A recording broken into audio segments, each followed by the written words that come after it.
Good morning, respected teachers, and also fellow debaters, and also my friends as well. And my name is Ashikul Samoy, and I am a representative as a Chief Delegates, Joint Secretary, Ministry of Finance and Trade. And today, we stand to discuss an important issue: the trade imbalance between Bangladesh and India. And we also know that Bangladesh and India share a long history, and also strong diplomatic ties and close economic relationship. India is our largest trading partners, we all know that. And also, however, the reality is that in this between two countries, trade is not balanced. We all know that. But Bangladesh imports a large volume of goods, including raw materials, foods, and agriculture, some of food items and machinery as well. And also, on the other hand, export to India is much lower, mainly linked to garments and few agricultural products as well. Significant effect in our amount of money flow out of Bangladesh per year. Also, this imbalance creates economic pressure. Also, significant effect our foreign currency reserve as well. And this imbalance creates our much more challenges facing in our local industry as well. Healthy trade relationship should benefit both nations equally. I believe that. And also, just quickly before I do go, I will also just mention not only just three points. Bangladesh is the second largest garments exporter in the world after China. RMG, ready-made garments, contributes around 80% of Bangladesh's total export earning. And thirdly, Bangladesh export garments globally over $45 billion per year annually. Just because of Bangladesh is globally competitive, innovative and progressive in the world country. Just because of we are not here to criticize India. We value friendship, and I believe that true friendship based must be based on fairness and also mutual growth as well. Bangladesh wants to easier market access and reduce non-tariff barriers and equal trade opportunity as well. And I believe that strong neighbors are built on equality, not imbalance. Sustainable partnership requires a fair economic cooperation. And thank you from my side. And I would like to continue to other sides. Assalamu alaikum everyone, honorable faculty and the fellow delegates. My name is Sajid Alam, serving as the trade policy specialist. I would like to draw your attention to a critical challenge despite the existence of South Asian free trade area. Our product continue to face significant non-tariff barriers at the border. Complex testing, labeling requirements, and barricades daily function as hidden cost. Recently, undermine our price competitiveness in the Indian market. While we provide India with easy transit access, we expect the easy of doing business of our exports at the Petropol-Benapur border. I would like to ask my honorable Indian delegates to remark something on this. We appreciate the detailed context provided by the honorable delegates of Bangladesh. It is really enlightening to hear your perspective. Thank you for bringing this points to the table. With that understanding in mind, let us look at the current reality of Indian thinking. By 2026, India becomes a strong 4.3 trillion economy, built on 3.5 trillion base with over 700 billion in foreign exchange reserve. Our growth is not just a number, it is a structural matter. We have moved from a developing nations to the world's growth office. The question that naturally arises is, why does India maintain such a high standards for market entry? It is not just because of our economical strategy, it is for that we are currently focusing on value creation, not just level. It is fascinating to observe that while India spent 3 decades to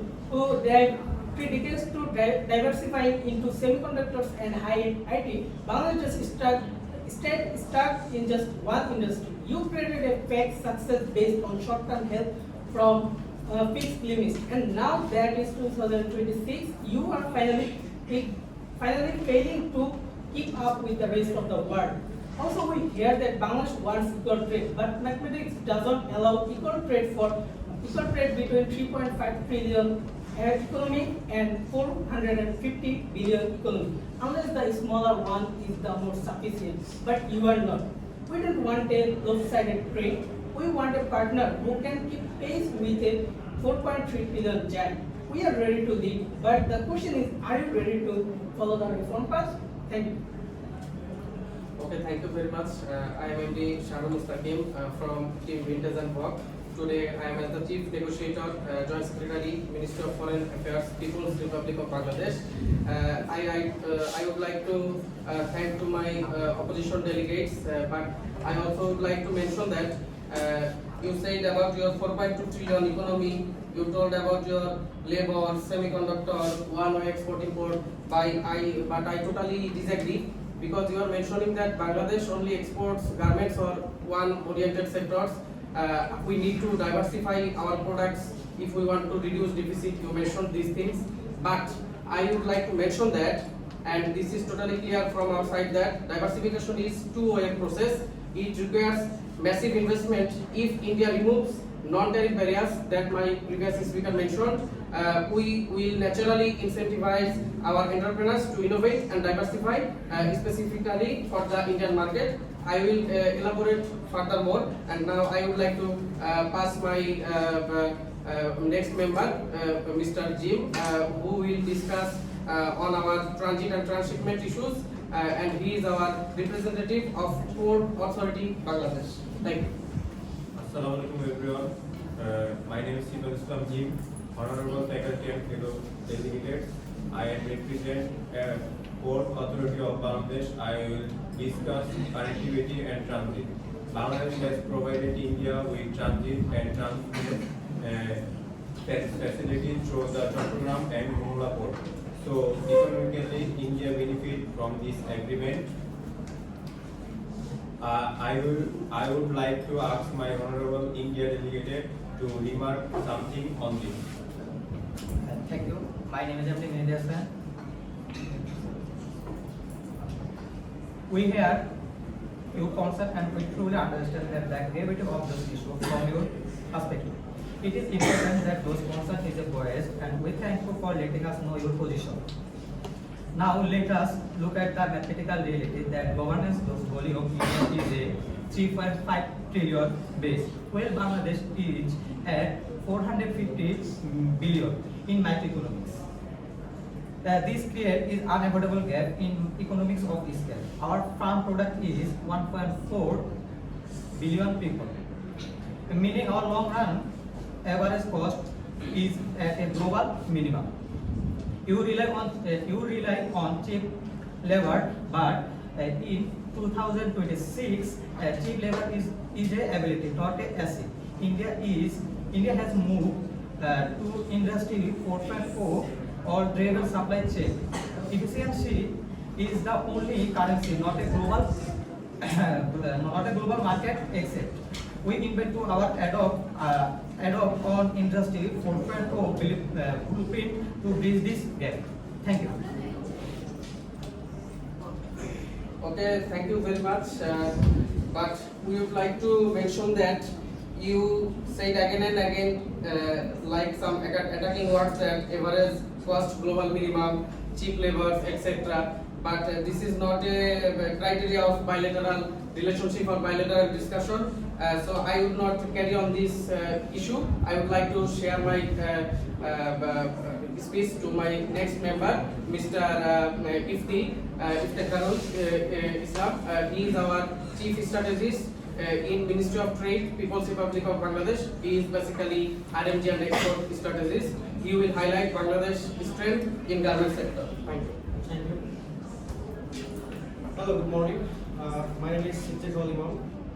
My designation is RMG and export strategist, serving as the chief strategist at the Ministry of Trade, People, Republic of Bangladesh. So today I will highlight one of Bangladesh's greatest strengths, our ready-made garment sector, also known as the RMG industry. So Bangladesh, a global RMG powerhouse, is recognized worldwide as a strong player in the garments industry. So over the years, we have built a reputation for producing high quality apparel at competitive prices. So this success comes from several factors. Number one, skilled and experienced workforce. Number two, large-scale production capabilities. Number three, strong supply chain connection. And number four, continuous improvement in compliance and sustainability. Okay.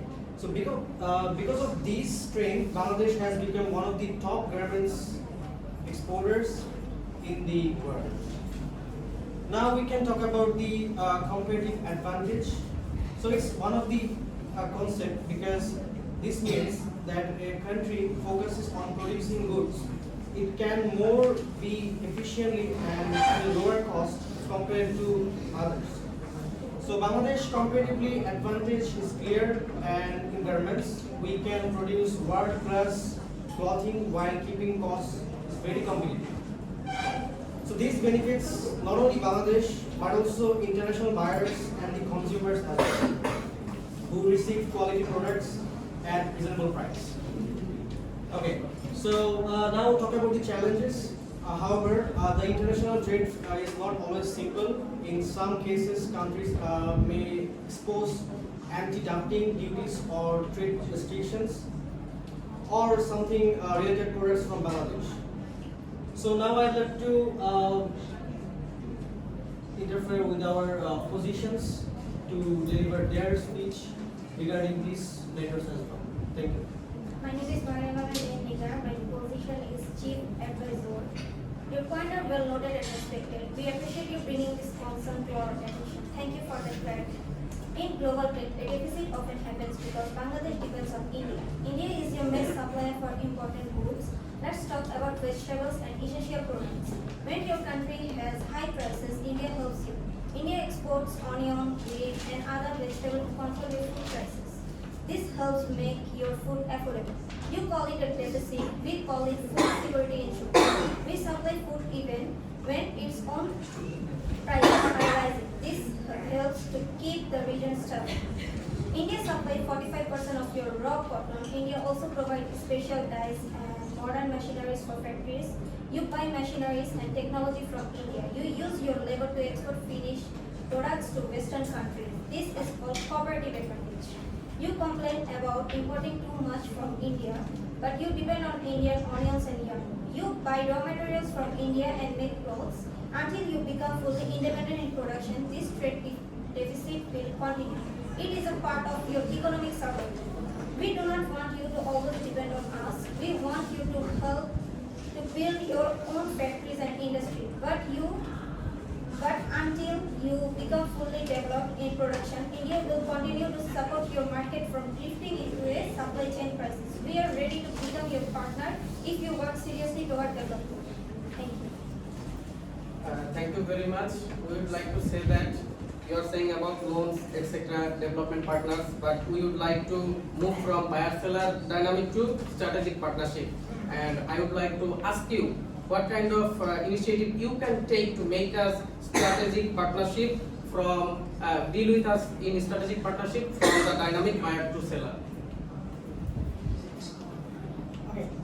In that case, I would like to go with some projects which we are aiming for. The main project is PM Gati Shakti project, and also we are aiming for 30 trillion economy, and we want you help to grow yourself, not just ourselves. Okay, so we'll discuss that one later. So now we can continue. Thank you. You can start your next numbers. Okay.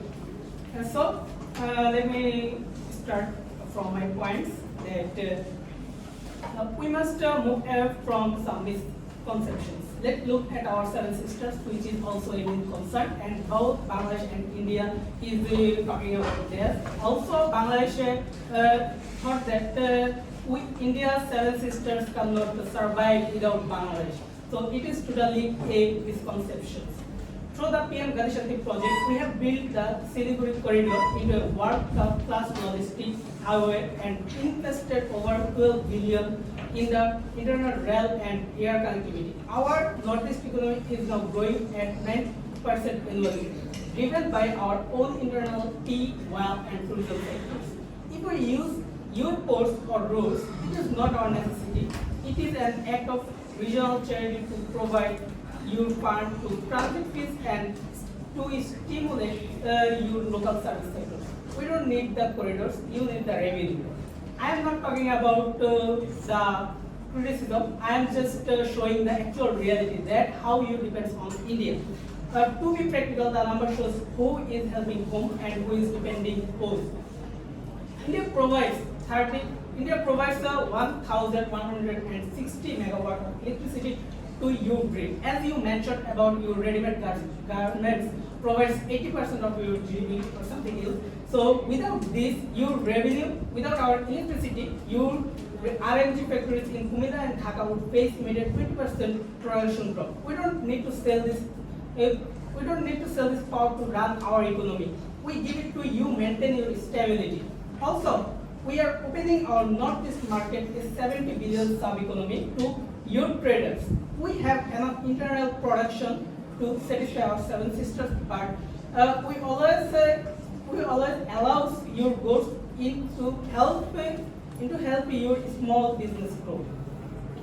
It is a quite fascinating diplomatic stance to complain about barriers and water as well. While your industry sector is literally being kept on life support by Indian electricity, and your treasury is being filled by our transit fees. It is a bold choice to criticize the neighbor who provides both power and foreign factories and market for survival. India is a strategic land. We can stand, grow, and dominate without moving an inch outside our borders. Our future plan is to continue our 30 trillion journey. We offer you to sit on this train as a gesture of goodwill, not a requirement for our progress. We suggest you to view our connectivity projects for what they are and Indian gift to Bangladesh stability. That way we can go to a friendly relationship for both governments. Thank you very much. First of all, you mentioned seven sister issue and you told that this is misconception. But since you became independent in 1947 and we are in 1971, there remains some difference definitely. There is a long time gap. Besides, you have huge land area, but we don't have that. But geographically, if you see the position of Bangladesh, then definitely your northern part of India is dependent on Bangladesh. Anyway, today we are going to talk about economy, and I would like to mention that after July 2024 revolution in Bangladesh, currently the Prime Minister of Bangladesh, Tariq Rahman, has taken a new foreign policy, and that is Bangladesh first. So, according to this foreign policy, I would like to share that no more unequal deals and no more unequal agreements or partnerships will be signed from this meeting, and this is clear from our side. We would like to say in conclusion that our demand is simple, very simple: a comprehensive economic partnership agreement, SEPA. We don't want aid basically. You mentioned that again and again, your huge economy, your $1 trillion business. We don't care about that basically, but we want strategic partnership with India as they are a neighbor country. So we have prepared a draft of SEPA, that is Comprehensive Economic Partnership Agreement. I invite the lead delegate from Mr. Samin from India to come forward and sign this as a symbol of our future cooperation, if you don't have problem. Thank you for that agreement. I will take a look and I will definitely read before signing it. As you mentioned that we are just talking about our economical growth and our huge economy. It is because we have to show you that what is the difference between Indian economy and Bangladesh economy, and you are just comparing Bangladesh to India, because it is totally unethical and totally not mathematical, because comparison always happens between same level and same category. So we will not interested to show our economics to yours, because we show that only reason of that. Now I would like to mention Rafiza to conclude this discussion. Thank you. Hello everyone, I am the Joint Secretary Rafiza Islam Rumi. We have listened carefully to every point raised today. Your concerns are valid representations of your national interest, and we respect the spirit of this discussion. Thank you for this productive exchange. Now, let us conclude with the Viksit Bharat 2047 vision. India is heading toward a $30 trillion economy. The Ganga Water Treaty expiration in 2026 is not a point of conflict, but an opportunity for modern data-driven management. We are shifting the production possibility frontier for all of South Asia. India is the sun of this economy. When you may complain about the heat of our competition, you must realize that without our gravity, your economic satellite would have no stable orbit and would drift into global irrelevance. In 2026, the era of concession is over. The era of competitiveness is here. And I would like to say that we are not attacking you. We are in a competition. India is moving. We suggest you align your taste with ours. The meeting is adjourned. Thank you everyone. Thank you very much. You have closed from your side. Now we would like to complete the deal today. Okay, I have read this document and I signed it and I will lock the link. Thank you. Thank you very much.